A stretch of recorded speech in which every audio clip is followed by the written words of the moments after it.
Hello बच्चों, स्वागत है आप सभी का आपके अपने YouTube channel Shri Ram classes में। और आज की वीडियो में बात करेंगे अर्धवार्षिक परीक्षा 2024-25 कक्षा 9 की जो स्वास्थ्य शिक्षा का पेपर हुआ था आज, यानी कि 16 दिसंबर 2024 को। ये 16 दिसंबर 2024 वाला जो अपना ओरिजिनल पेपर आपके सामने है और इसका अपन सॉल्यूशन इसमें देखने वाले हैं। पेपर को देखकर थोड़ी आपकी निराशा लगी होगी, क्योंकि जो पेपर में अपने जो यहाँ पे तैयारी की थी उसके अनुसार आपका पेपर नहीं आया है।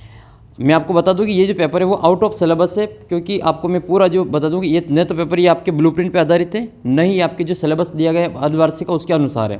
इस कारण आपको इसमें थोड़ी दिक्कत हुई होगी। फिर भी आपके अधिकतर जो क्वेश्चन है लगभग 9-10 प्रश्न इसमें से ऐसे हैं जो हमने यहाँ पे किए थे और वो केवल इसमें आपके हूबहू छपे हैं। तो उम्मीद करते हैं कि इस प्रकार की जो मिस्टेक है वो बोर्ड की ओर से यानी कि आपकी जो पेपर बनाते हैं उनकी ओर से अगली बार नहीं होगी। अब देखो पूर्णांक कितने का, 34 नंबर का, जबकि पूर्णांक जो है वो 30 नंबर का होने वाला था। आपको मैं पहले आपका जो बोर्ड का जो ऑफिशियल जो इसमें सूचना दी गई थी वो मैं आपको बताता हूँ। ये आपका पूरा पेपर आया था, मैं आपको सोल्व भी कराऊंगा। पहले थोड़ी सी अपन बात कर लेते हैं, आपका पेपर कैसा हुआ कमेंट करके बताना। और थोड़ी सी जो इस पेपर जो आउट ऑफ सिलेबस आए हैं उसकी अपन चर्चा कर लेते हैं। न तो ये पेपर आपके ब्लूप्रिंट पर आधारित था, न ही आपके सिलेबस पर आधारित था। इसमें से आधा पेपर आपका है जो 17 नंबर के लगभग प्रश्न है, जो 17 नंबर भी नहीं, बिल्कुल कम नंबर। छोटे छोटे क्वेश्चन जरूर आपके सिलेबस वाले थे, बाकी बड़े बड़े जो भी क्वेश्चन पूछे गए थे वो आउट ऑफ सिलेबस है। और मैं आपको बताता हूँ कि ये आपका जो सिलेबस है वो कैसा था और आपका जो पेपर वो आउट ऑफ सिलेबस कैसा है। तो पहले अपन आपका सिलेबस देख लेते हैं, फिर आपको मैं यहाँ पे सारी जानकारी दे। तो ये आपका बीकानेर की ओर से आपका जो बोर्ड पेपर बना था उसकी ओर से ये आपके नोटिफिकेशन जारी किया गया था। समान शिक्षा के जो संबंध में आपका जो सिलेबस और बोर्ड का जो पेपर पैटर्न वो निर्धारित किया गया था। उम्मीद करते हैं कि इस प्रकार की गलती बोर्ड की ओर से अगली बार नहीं होगी और आपका जो बोर्ड के पेपर का जो पैटर्न है उसके अनुसार आपका पेपर आएगा। ठीक है, तो ये वैसे इस पेपर के आपके नंबर नहीं जोड़ेंगे। आपका पेपर अगर ख़राब किया गया होगा तो भी आपके इसमें कोई फेल नहीं होता है, सभी के नंबर वैसे अच्छे आएंगे। लेकिन जो बोर्ड की ओर से जो गलती की गई इस पेपर में वो मैं आपको बताने वाला हूँ। एक तो 9वीं और 11वीं का जो बोर्ड का जो अर्धवार्षिक परीक्षा का पेपर के आधार पर तैयार होंगे, ये आपको कहा था और उसके अनुसार ही हमने यहाँ पे तैयारी करवाई थी।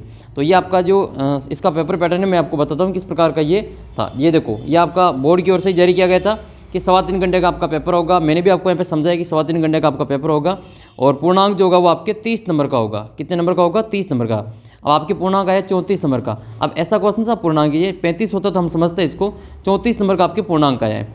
इसके अलावा आपके इसमें आने थे 8 तो MCQ, ठीक है, 8 तो इसमें अबसद आने थे, 4 इसमें रिक्त स्थान के वाले आने थे और 6 प्रश्न आपके 1.5 नंबर के आने चाहिए और आपके जो 2 प्रश्न है वो 2-2 नंबर के और 1 प्रश्न आपका 5 नंबर का आने वाला था।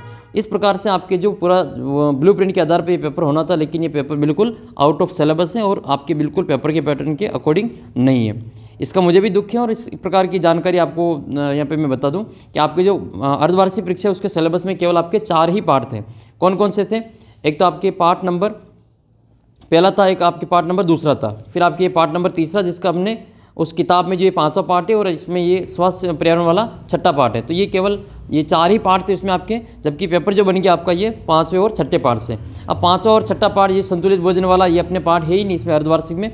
फिर पेपर का जो 70% होता है उसका मतलब क्या है? सिलेबस जो है वो ये कह रहा है कि अर्धवार्षिक में संपूर्ण पेपर का 70% भाग आएगा और आपका जो पेपर बना है वो पूरी किताब से बना है। देखो लास्ट आपकी प्राथमिक शिक्षा वाला है, प्राथमिक उपचार वाला है, तो यहाँ से पेपर बना दिया इन्होंने और संतुलित भोजन वाले से पेपर बना दिया है। तो पेपर जो है वो आउट ऑफ सिलेबस से 2 पार्ट तो बिल्कुल है ही नहीं अपने, फिर भी इन्होंने अर्धवार्षिक के हिसाब से पेपर बना दिया और जो सिलेबस में है उनसे जो आधे नंबर के पेपर बना रखा है।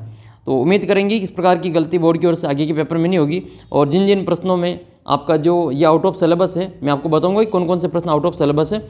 उन प्रश्नों का जो नंबर काट के आपको इस सब किताब के जो प्रश्न जो सिलेबस के अनुसार है उन प्रश्नों में जोड़ करके आपकी पूर्ति की जाए और आपको जो बोनस दिया जाए, इस प्रकार की मैं जो मांग करता हूं। और आप भी जो अपने सर को ज़रूर बताना कि इसमें आपके यही चैप्टर आपके सिलेबस के अकॉर्डिंग है और ये अन्य थे और आपके ये आउट ऑफ सिलेबस पेपर आया है।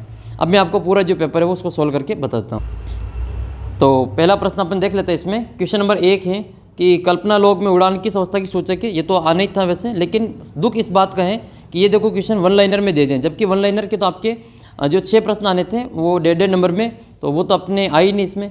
और ये 6 जरूर दे रखे लेकिन ये आधे नंबर के दे रखे, जबकि ये 1.5 नंबर के होने थे। और 8 प्रश्न आपके MCQ आने थे और 4 प्रश्न आपके रिक्त स्थान वाले आने थे। तो कहीं इसमें भी पेपर आपका पैटर्न के अनुसार नहीं है। फिर भी मैं आपको इसका आंसर बताता हूँ और आगे की तैयारी अपन करेंगे। पहला प्रश्न आपकी ये कि कल्पना लोक में उड़ान किस अवस्था का सूचक है, तो इसमें आपने लिखा होगा किशोरावस्था। ये तो आपने फिक्स है, मैंने टेस्ट में भी दिया था और यहाँ से आपकी जो आया था प्रश्न ये, तो इसका उत्तर आपने लिखा होगा आपने किशोरावस्था। ठीक है, तो इसका आंसर आपने क्या लिखा होगा? किशोरावस्था इसका जो करेक्ट आंसर है वो माना है। अगर आपने इसका उत्तर किशोरावस्था लिखा तो आपके बिल्कुल ये आधा नंबर है। वैसे आधे नंबर में क्या कहे, जो पेपर के अकॉर्डिंग है, सिलेबस वाले पेपर तो ये क्वेश्चन है वो तो आपके कम कम नंबर के दिए, और जो सिलेबस से बाहर है वो ज़्यादा नंबर के दे दिए। दूसरा प्रश्न है कि शारीरिक शिक्षा किसका विकास करती है, तो सर्वांगीण विकास करती है। किसका विकास करती है, व्यक्तित्व का विकास करती हैं।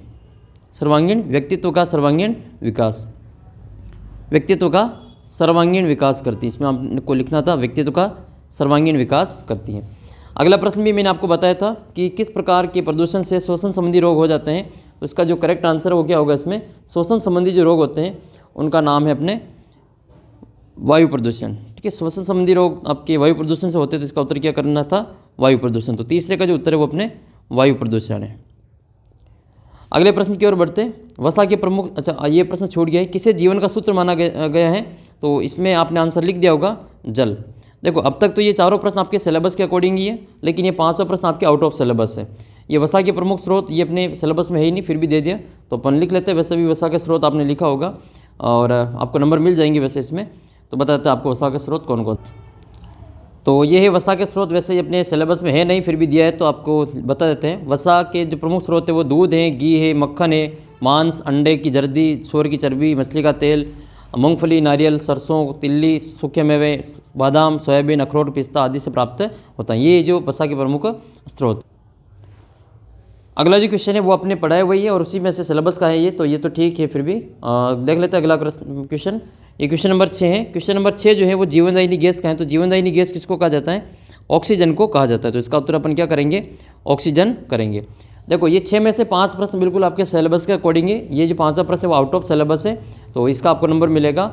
ठीक है, अगर आपने छोड़ भी दिया तो भी आपको नंबर मिलेंगे इसमें, क्योंकि पेपर जो है वो सिलेबस के अकॉर्डिंग होना चाहिए। ये सा अगला प्रश्न आपके ये कि स्वस्थ शरीर से हमारा क्या तात्पर्य है, तो ये तो आपके सिलेबस का ही है और उसी पार्ट से आपके पूछा गया है। तो ये पहले पार्ट से प्रश्न आया था, ये तो ठीक है, आपके पहले पार्ट तो आपके सिलेबस में था। तो स्वस्थ शरीर से क्या तात्पर्य है, स्वस्थ शरीर से तात्पर्य है शारीरिक अंगों प्रत्यंगों का सुव्यवस्थित वृद्धि करना, इसके अलावा उनका समुचित विकास होना और सभी अंगों की निर्धारित कार्यक्षमता होना। ये इसका जो करेक्ट आंसर है और आपने इसका लिखा भी होगा और आपके इसमें नंबर भी मिल जाएंगे। अगला जो क्वेश्चन ये था, दूसरा क्वेश्चन है वायु प्रदूषण से शरीर पर क्या बुरा प्रभाव पड़ता है। वायु प्रदूषण से शरीर पर क्या बुरा प्रभाव पड़ता है, तो इसका आपको बताना था। तो इस वायु प्रदूषण से संबंधित कौन कौन से जो रोग होते हैं वो आपको इसमें बताने। तो ये था आपके वायु प्रदूषण वाला। वायु प्रदूषण से संबंधित रोग कौन कौन सा है, तो इसमें आपके लिखना था ये वायु प्रदूषण से कारण जो शरीर की वृद्धि पर बुरा प्रभाव पड़ता है, मानसिक स्थिति बिगड़ने के साथ ही मनोरोगी होना, खांसी, टीबी, श्वसन संबंधी रोग होना और कैंसर जैसी गंभीर बीमारियों वायु प्रदूषण की वजह से होती हैं। जीवनदायिनी गैस आपने ऑक्सीजन लिख ही लिया होगा, उसका तो आंसर आपके यहाँ से लिया गया था।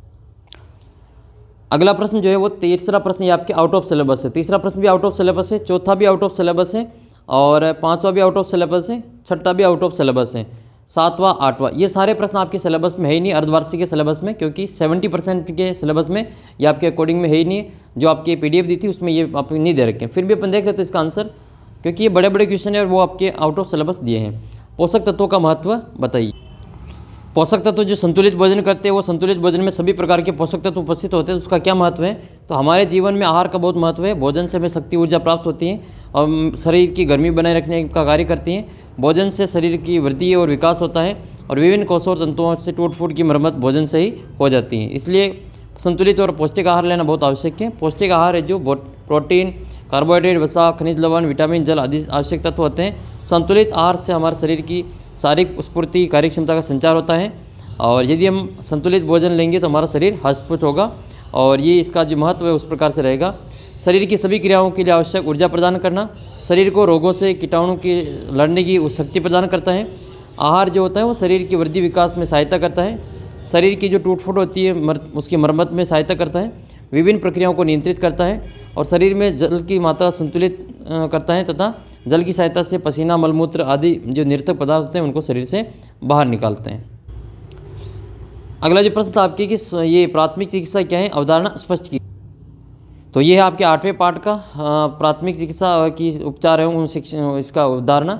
तो प्राथमिक चिकित्सा क्या होती है, प्राथमिक उपचार प्रकृति में मानव ने शरीर की सुरक्षा की समुचित व्यवस्था का प्रबंध किया है, लेकिन मानव जीवन अनिश्चितताओं एवं दुर्घटनाओं से अपरिपूर्ण है। प्रत्येक मनुष्य प्रत्येक समय अपनी प्रगति और विकास में प्रयत्नशील रहता है, इसके लिए वह दिन रात कार्य करता है। फिर भी मानव जीवन एक वातावरण से गुजरता है, किसी समय किसी प्रकार की दुर्घटना की संभावना बनी रहती है। तो आधुनिक युग विज्ञान का युग है, अतः दैनिक विज्ञान में आधुनिक उपकरणों के प्रयोग से छोटी छोटी दुर्घटनाएं सदैव होती रहती हैं। ऐसी स्थिति में प्रत्येक व्यक्ति की तथा गृहिणी की अवश्य ही प्राथमिक चिकित्सा का ज्ञान होना अनिवार्य है, जिससे कि दुर्घटनाग्रस्त व्यक्ति की जान बचाई जा सके। होती क्या प्राथमिक चिकित्सा? तो दुर्घटना स्थल पर चिकित्सक के आने से पहले और दुर्घटनाग्रस्त व्यक्ति को जो चिकित्सीय सहायता प्रदान की जाती है उसको अपन प्राथमिक चिकित्सा कहते हैं। अगला प्रश्न है, खेलों के माध्यम से कौन कौन से गुण विकसित होते हैं? इनका आपको नाम लिखना।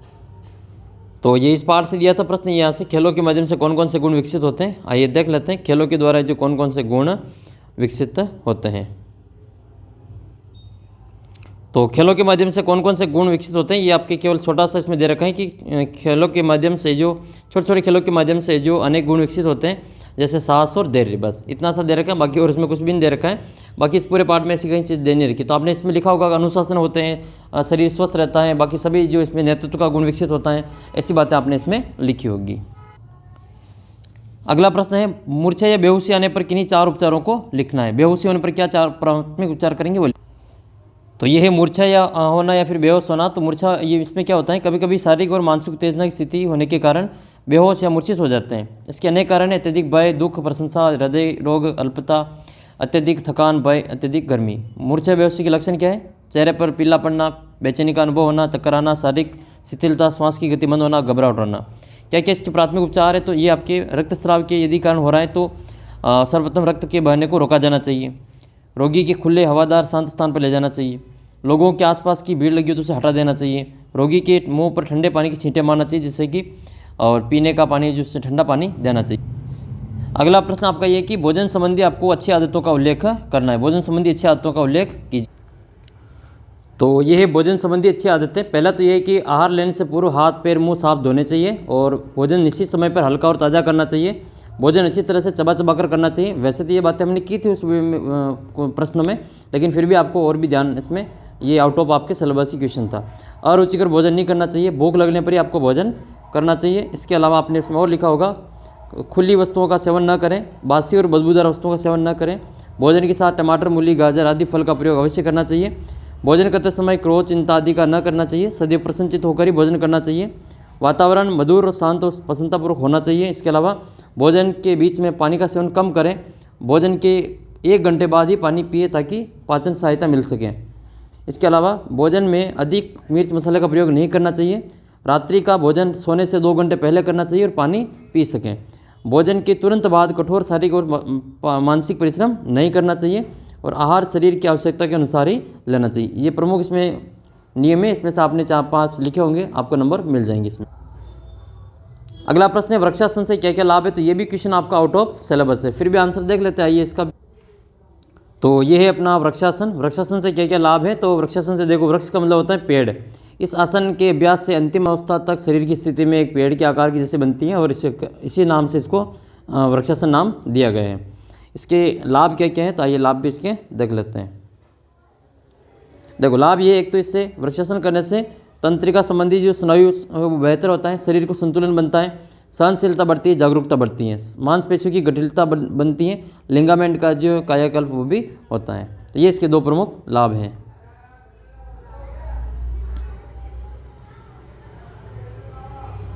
अगला प्रश्न, फिर आपका अगला प्रश्न था इसमें निबंधात्मक प्रश्न, ये वृद्धि और विकास में अंतर बताइए। 5 नंबर का प्रश्न था। शारीरिक शिक्षा का महत्व आपको बताना, ये भी 5 नंबर का था। तो आइए इसके आंसर अपन देख लेते हैं। तो ये दूसरा पार्ट था, इसमें आपके वृद्धि और विकास में अंतर बताना था। तो वृद्धि और विकास में जो अंतर है वो इस प्रकार से है। वृद्धि जो है वो एक निश्चित आयु तक होती है, जबकि विकास आजीवन चलता रहता है। वृद्धि मात्रात्मक होती है, जबकि विकास जो मात्रात्मक होने के साथ साथ गुणात्मक भी होता है। वृद्धि जो होती है वो किशोरावस्था से प्रौढ़ावस्था तक ही चलती है, जबकि विकास जो है आज जन्म तक चलता है। ये सभी आपको उसमें लिखनी थी कि वृद्धि में जो आकार, ऊंचाई, वजन, लंबाई में वृद्धि होती है। वृद्धि में जो शरीर की विभिन्न अंगों की आनुपातिक तरीके से बढ़ती हैं। मानव शरीर में वृद्धि की प्रक्रिया किशोरावस्था से प्रौढ़ावस्था तक बंद पड़ जाती है। फिर आपके विकास में ये सारी चीज़ें लिखनी थी कि विकास की प्रक्रिया में जो मानव का शारीरिक बदलाव के साथ साथ उसकी मानसिक विकास भी होता है। विकास की प्रक्रिया में मानव कार्य क्षमता और सोचने समझने की क्षमता में सकारात्मक परिवर्तन होता है। मानव शरीर में विकास के परिणाम स्वरूप गुणात्मक जो परिणाम है वो भी बदलाव भी देखने को मिलते हैं। फिर आपका अगला प्रश्न है इसमें ये क्वेश्चन नंबर 2, शारीरिक शिक्षा का महत्व क्या है। शारीरिक शिक्षा का आपको महत्व बताना है। तो अपने को इसमें शारीरिक शिक्षा का महत्व बताना है। तो शारीरिक शिक्षा के महत्व की तो बात हमने की थी यहाँ पे। शारीरिक शिक्षा का महत्व क्या है? आज के वैज्ञानिक युग में हम सब विज्ञान के दास बन गए हैं। प्रातः काल से लेकर रात्रि के समय, सोने के समय तक जो बिजली, पंखा, हीटर, कूलर, बाइक, कार आदि की आवश्यकता पड़ती है।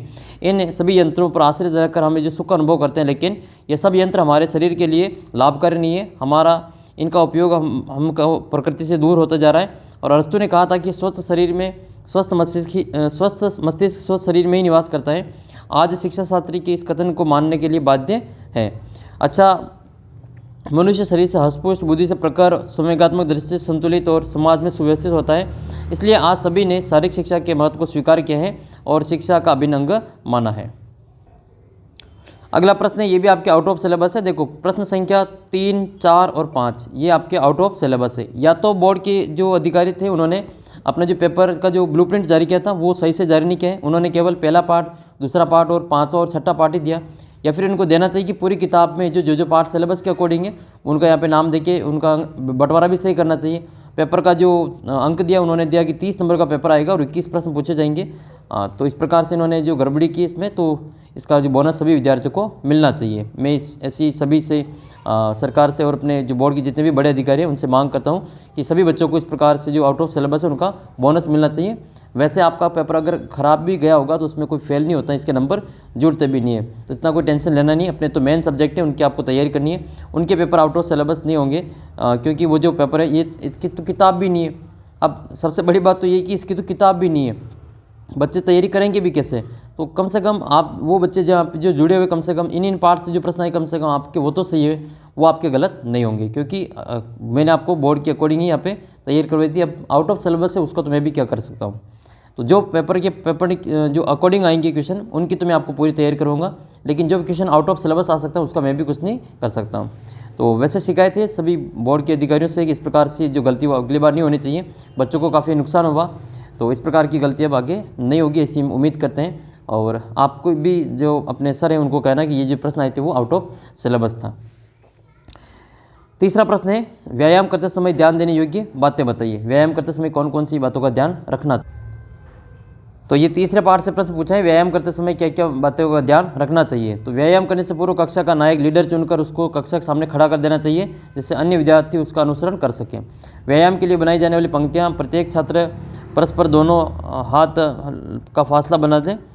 उस पंक्ति के अन्य छात्र को भी अपने आगे वाले छात्र के हाथ से अधिक दूरी बना लेनी चाहिए। व्यायाम करने से पहले उसका प्रदर्शन कर लेना चाहिए और कानून देते समय यानी कि आदेश देते समय स्पष्ट ऊंची आवाज़ में बोलना चाहिए। पंक्तियां बनाने के लिए चुनने की कली के चिन्ह लगाए जाने चाहिए, जिससे कि कक्षाएं अपने अपने स्थान पर सहजता से खड़ी हो सके। 2 या 4 अभ्यासों के बाद थोड़ा विश्राम होना चाहिए।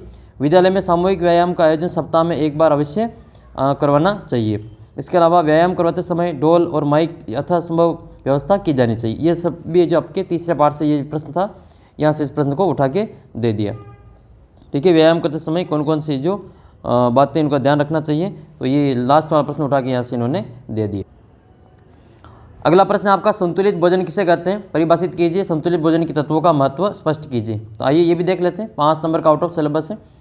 देखो अब तो यही हो सकता है कि जो प्रश्न आपके सिलेबस में दिए थे बोर्ड के अकॉर्डिंग, उन प्रश्नों के नंबर बढ़ा दिए। अब या चाहे वो आपके आधा नंबर का उसको 5 नंबर का करो, उससे कोई फ़र्क नहीं पड़ रहा है। आपके जो सिलेबस के अकॉर्डिंग आए थे वही क्वेश्चन है, उन्हीं को नंबर आपको देना चाहिए। तो संतुलित भोजन और परिभाषा उसको प्रमुख जो तत्व उनका महत्व स्पष्ट है। तो आइए देख लेते हैं क्या है संतुलित आहार। तो संतुलित आहार एक ऐसा भोजन होता है, ऐसा आहार होता है जिसमें भोजन के सभी प्रकार के जो आवश्यक पोषक तत्व हैं वो इसमें उपस्थित होते हैं। जैसे आपके प्रोटीन हो गया, वसा हो गई, विटामिन हो गया, कार्बोहाइड्रेट हो गया, ये उचित मात्रा में होंगे तो उसको अपन संतुलित भोजन कहेंगे। ठीक है, तो ये इसमें आपके एक क्वेश्चन था। इसके अलावा एक प्रश्न आपके ये था कि इन संतुलित भोजन के जो तत्व हैं वो कौन कौन से। तो तत्व का नाम तो आपको ये लिख ही लेना है, वसा, विटामिन, प्रोटीन, कार्बोहाइड्रेट, ये सभी जो तत्व है वो आपको इसमें अच्छे से याद रखना है। लिख ले होंगे आपने ये सारे तत्व, फिर इसके जो महत्व है वो आपको इसमें देख लेना है, इन तत्वों का क्या क्या महत्व है। फिर इसी में आपको संतुलित भोजन का ये महत्व बताना है। इसके अलावा यहाँ पर प्रत्येक तत्व का आपको यहाँ पे महत्व के बारे में वर्णन करना है। कैलोरी जो होती है वो संतुलित भोजन को मापने की इकाई होती है कि उसमें किस प्रकार की जो ऊर्जा मिलती है वो उसको अपन कैलोरी में मापते हैं। तत्व कौन कौन से, तो आपके कार्बोहाइड्रेट, प्रोटीन, वसा, विटामिन, जल, खनिज, लवण, ये सभी आपके पोषक तत्व होते हैं। प्रोटीन जो होता है वो शरीर निर्माण में, शक्ति में, वृद्धि में और शरीर का समुचित विकास करने के लिए आवश्यक होता है। ठीक है, नई नई कोशिकाओं के निर्माण में, मस्तिष्क मानसिक दक्षता में वृद्धि के लिए प्रोटीन आवश्यक होता है। फिर बात कर लेते हैं इसमें कार्बोहाइड्रेट। तो कार्बोहाइड्रेट जो होता है उससे शरीर को ऊर्जा प्राप्त होती है और शारीरिक श्रम करने वाले व्यक्तियों को जो कार्बोहाइड्रेट की आवश्यकता सबसे ज़्यादा होती है। और फिर आपके अगला बिंदु इसमें वसा। तो वसा जो होती है, वसा उष्मा के साथ में हमें को ऊर्जा प्रदान करती है। फिर वसा के बाद में आपके विटामिन। तो विटामिन ये कार्बनिक पदार्थ होते हैं जिनकी सूक्ष्म मात्रा हमारे शरीर में होती है और इनका प्रभावशील व्यापक होता है। इनका स्वास्थ्य से जो घनिष्ठ संबंध होता है, शरीर की वृद्धि में, भोजन को पचाने में, शक्ति और रोगाणु से लड़ने में, शक्ति उत्पन्न करने में ये प्रमुख अपना जो कार्य वो निभाते हैं। व्यक्ति को निरोगी और स्वस्थ रखने में प्रोटीन, विटामिन आवश्यक होते हैं। तो ये प्रमुख है जिसमें आप लिखना था। अगला प्रश्न और अंतिम प्रश्न है इसका कि हड्डी टूटने से प्राथमिक उपचारों का वर्णन कीजिए। तो देखो ये तो आपके पेपर हो गया आउट ऑफ सिलेबस, कोई बात नहीं, लेकिन आपके जो मेन सब्जेक्ट है वो आप शुरू हो रहे हैं। आपके इंग्लिश का पेपर है कल, तो उसकी भी क्लास आपके लिए आने वाली है, चैनल को सब्सक्राइब कर लेना। साथ ही आपके इसके बाद में साइंस का पेपर है, हिंदी का पेपर है, सोशल साइंस है, गणित का, इन सभी का पेपर मैं आपको इसी प्रकार से सोल्व कराने वाला हूँ। तो देख लेते हैं हड्डी टूटने पर प्राथमिक उपचारों का वर्णन आपको कैसे करना है। तो हड्डी टूट जाने पर किस प्रकार से आपको इसमें प्राथमिक उपचार करना है। तो घायल व्यक्ति को सीधे पीठ के बल लिटा देना चाहिए। सावधानीपूर्वक दोनों हाथों से घायल टांगों को खींचकर जो दूसरे व्यक्ति को सीध में लाना चाहिए। दोनों टांगों को एक साथ बांध देना चाहिए। यदि टांगों के बराबरी खपच्ची या लाठी या फिर छाता ना हो तो टांगों को परस्पर मजबूती से बांध देना चाहिए। ठीक है, यदि उसका भी टांग, अगर इसकी भी जो जांघ की हड्डी टूट जाती है तो समान उपचार किया जाता है इसके जैसे ही। और खपच्ची इतनी बड़ा हो कि तलवे से लेकर जांघ तक अपनी पहुंच हो सके। खपच्ची की पूरी जो टांग से बाहर रखकर जो टूटी हड्डी के नीचे और नीचे घुटने तक उसको अच्छे प्रकार से बांध देना चाहिए। तो ये प्रमुख इसमें आपने टूटी हुई हड्डी को जोड़ने के लिए आपने इसमें उपचार बताया होगा और आपने लिख लिया होगा। वैसे आपको नंबर इसमें मिल जाएंगे, कोई इसमें फेल नहीं होता है। अगर आपके पेपर बिगड़ भी गया होगा, वैसे बिगड़ेगा नहीं, आपने लिखा होगा उसके नंबर मिलेंगे। लेकिन फिर भी अगर आपके पेपर अच्छा नहीं हुआ तो आपको टेंशन नहीं लेनी है। अभी तो ये एक पेपर हुआ है, हाफ ईयरली हुई है, अभी आपने तीसरा टेस्ट, आपकी वार्षिक परीक्षा बाकी है, आधा पेपर भी बाकी है। आप हाफ ईयरली का पेपर 100 नंबर का होता है। ठीक है, अभी तो 100 नंबर की परीक्षा होगी, तो 100 नंबर आपके तीनों टेस्ट और अर्धवार्षिक को मिला के होते हैं। तो 100 नंबर आप वार्षिक में ही लेके आ जाएंगे, तो आपका पेपर, आपका जो साल है वो बच जाएगा और अच्छे प्रकार से आप यहाँ पे तैयारी भी करेंगे। तो मैं आपको अगले पेपर की तैयारी करवाऊँगा। अगर आपका पेपर अच्छा हुआ तो आप मुझे कमेंट ज़रूर करके बताना। अच्छा तो नहीं कहेंगे क्योंकि जो पेपर में जो आउट ऑफ सिलेबस आया वो तो आपको भी वहाँ पे नहीं आए होंगे, तो उसके लिए सॉरी, क्योंकि मैंने जो आपको तैयारी करवाई बोर्ड के पेपर की ओर से, जो आपका बोर्ड के अनुसार जो आपका ब्लूप्रिंट आया था उसके अनुसार ही मैंने आपको तैयारी करवाई। तो मैंने इसी पेपर पैटर्न के आधार पर जो बोर्ड ने जारी किया था उसी के आधार पर मैंने तैयारी करवाई थी और आपके केवल 6 ही पार्ट दे रखे थे कुछ में। तो दो चीज़ें, या तो पेपर बनाने वाले ने सही ढंग से जो ब्लूप्रिंट नहीं देखा है या फिर ब्लूप्रिंट बनाने वाले सही ढंग से किताब नहीं देखी, दोनों में से कोई एक कारण है और तभी जाकर आज जो बच्चों के साथ में नुकसान हुआ है। तो इस प्रकार से गलती आगे से नहीं होगी बोर्ड की, अपने ऐसी उम्मीद करते हैं। और आपका जो आगे का जो पेपर आएगा इंग्लिश का वो बोर्ड के बिल्कुल पेपर के पैटर्न के अनुसार आएगा, जो 70% निर्धारित किया गया है उसके अनुसार ही आपका पेपर आएगा, ऐसे हम उम्मीद करते हैं। कैसा हुआ आपका पेपर कमेंट करके बताना। आपका जो पेपर है वो आने वाला है, वो आप इंग्लिश का पेपर है, उसकी तैयारी मैं आपको यहाँ पे करवाऊंगा। चैनल को सब्सक्राइब कर लेना। कौन कौन से आपको एप्लीकेशन तैयार करनी है, कौन कौन से आपको ईमेल तैयार करनी है, स्टोरी कौन सी तैयार करनी है, पैराग्राफ कौन कौन से आएंगे, इनसे संबंधित आपको संपूर्ण जानकारी उस वीडियो में मिलेगी। उसके लिए आप चैनल को सब्सक्राइब करके रखें और अपना जो व्हाट्सअप ग्रुप है उसको जरूर ज्वाइन कर लेना। मिलेंगे आपको अगले वीडियो में, तब तक जय हिंद जय भारत।